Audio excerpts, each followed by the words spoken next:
आजिर recipe रे गोटे एमितिका recipe जोटा कि आपण मैंने थरे बनईकी पूरा गोटे मास यार मजा बिल्कुल नहीं पारे।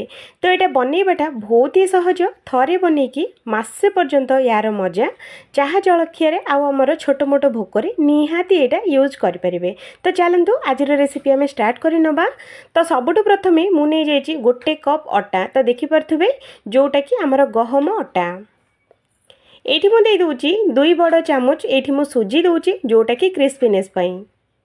एठी हमें दे दबा स्वाद अनुसार लूण एठी दे दबा, हाफ टी स्पून हळदी गुंड दे दबा, हाफ टी स्पून एठी लंका गुंड दे दबा, हाफ गोटे टी स्पून एठी धला राशि एठी हमें दे दबा, आधा चामच एठी हमें दबा धनिया और सुखिला लंकार दरदरा गुंड, आधा चामच रु भी कम दे दबा कला राशि, हाफ टी स्पून दबा धनियार गुंड टेस्ट बास्ना बहुत बढ़िया आसे, हाफ टी स्पून रु भी कम दबा एठी गोलमरीच गुंड, आउ एठी दे दबा कस्तूरी मेथी हाथ रे टिके नाको क्रॉस करके एठी ऐड करबा।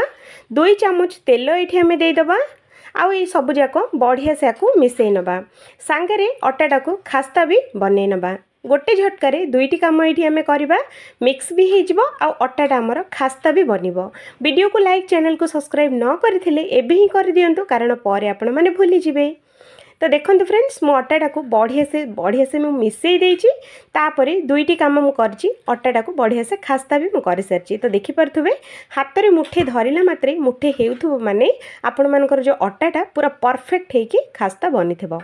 तो चलतु ये मुझे दूची 2टी मीडियम साइज रो सिझा होता आलू। तो देखिपे आलूटा को सिझेकी ग्रेट करके देवे नहेले बड़ बड़ दाना रही। तो ये नास्ताटा बहुत दिन रही खराब हो।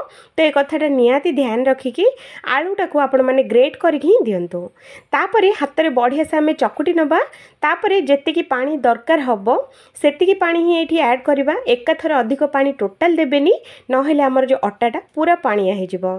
तो अल्प अल्प पानी देकी देखंतु फ्रेंड्स मु बढ़िया से अटाटा को चकुटी सारछि। तो देखिपे एमती करके अटाटा को चकुटी नेबे। तो देखंतु एमती करके बहुत ही सॉफ्ट बहुत ही बढ़िया से चकुटी सारछि। तो चलतु ये अटाटा को आम कौन करवा एबे 3 भाग करनवा जोटा कि गुला गुला टिके नाको बड़ गुला करवा आउ एटा को आम 3 भाग करदबा। तो आपण माने छोटो कि बड़ साइज रो करें किंतु एमती ही करंतु आपण मानकर नास्ता गुड़ाक परफेक्ट होगी बनब।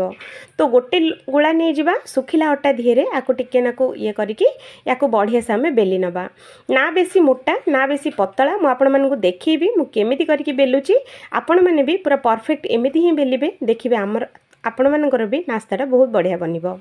तो देखंतु गोटे इंच रु आधा इंच मु मोटा रखी बिल्कुल पतला नुहे बिल्कुल भी मोटा भी नुह। तो ये गोटे ठिपी नहीं जावा जदि आपण मान पाखे ठिपी एवेलेबल नाही नहेले आपण मानकर जदि ठीक से सेप आसु नथबो तो आपण माने छुरी साहाय्य भी बनै पारिबे। तो मु एठी आपण मानकु छुरी साहाय्य केमिति बना हुए मु आपण मानकु देखै देबी। तो देखंतु छुरी गोटे नहीं जिबे आकु एमिति लंबा आकार रे काटि नेबे पूरा एकदम लंबा लंबा करके काट नेबे जोटा कि गोटे इंच ही रहिबो याठु बेसी रखिबेनी। तो देखंतु सब जाक लंबा आकार रे काटी सारला परे याकू छोट छोट पीसेस करके ठिकरी टाइप रो आमे एठी बनेबा। बेसी बड़ करबानी नहेले हमको फ्राई करबा पई बहुत टाइम लागि जिवो। तो एमिति छोट छोट ठिकरी टाइप रो ही सब जाक काटिकी रेडी करबा। तो देखंतु मु पूरा रेडी कर सारची। तो ये तेल को आम चेक करने प्रथमे गोटे पकेबा। तेल जदि बढ़िया से गरम हो सारी पकईला मात्रे ही से गुड़ाक तेल रे भासिया स्टार्ट हो। तापर ही आपण मैंने सबू जाक ये आमर जो काटी रखा नास्ता गुड़ाक सबू जाक देदेबा। दे सारा पर चामच रे हल्का हल्का गैस रो फ्लेम टाको लो टू मीडियम रखिबे। हाई फ्लेम रे टोटाल फ्राए करेंगे नहेले ऊपर तो पूरा पोड़ी भितर कंचा रही। तो से जेते नास्ता टाको आपण मैंने लो फ्लेम रे फ्राए करेंगे तो आपण मानकर नास्ताटा बहुत ही परफेक्ट होगी फ्राए हम। तो देखो फ्रेंड्स बढ़िया से आमर फ्राई होची देखिले ना। तो चामच रे एपट सेपट करके आपको मिसेकी रहिबे जोटा कि आमर सबुआड़े बढ़िया से क्रिस्पी आ कलर आसीबो। तो देखो बढ़िया से कलर भी आसीगलानी आ मात्र 5 मिनिट रे बहुत ही बढ़िया से फ्राई भी हो गलानी।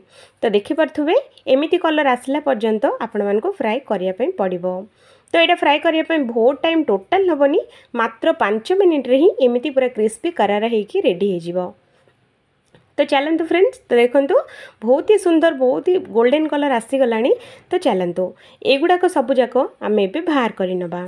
आउ थे कही रखुची फ्रेंड्स, वीडियो को लाइक चैनल को सब्सक्राइब न करथिले एबे ही कर दियंतु, कारण पर आपण माने भूली जिवे। तो देखो एमती करके आको एपट सेपट करके आको बढ़िया से भाजी नेबे। गैस रो फ्लेम टाको लो टू मीडियम ही रखिए फ्रेंड्स, हाई फ्लेम रे टोटल भाजबेनी, नहले पूरा नास्ता गुड़ाक ऊपर सेना कलर आसीज भितर पूरा कंचा रही। तो ये कथाटा को निहाती ध्यान रे रखिए, लो टू मीडियम रे ही आको फ्राए करेंगे। तो चलतु आमर सबुजाक नास्ता फ्राए हो जाइए, आको बाहर करनवा। तो देखो फ्रेंड्स, आम थे बनईकि 1 ରୁ 2 मास पर्यंत आ मजा नहीं पारिबा। तो वीडियो आपण मानकु केमिति लागिला कोन कमेंट करबा जम्मा भी भूलिबेनी। जदि भल लगे तो नियाती थरे बनातु। आशा करुच्ची ए वीडियोटा बहुत भल लागिबो बोली। जदि कोठी ना कोठी भल लागिले लाइक करबा, चैनल को सब्सक्राइब करबा एकदम भूलिबेनी।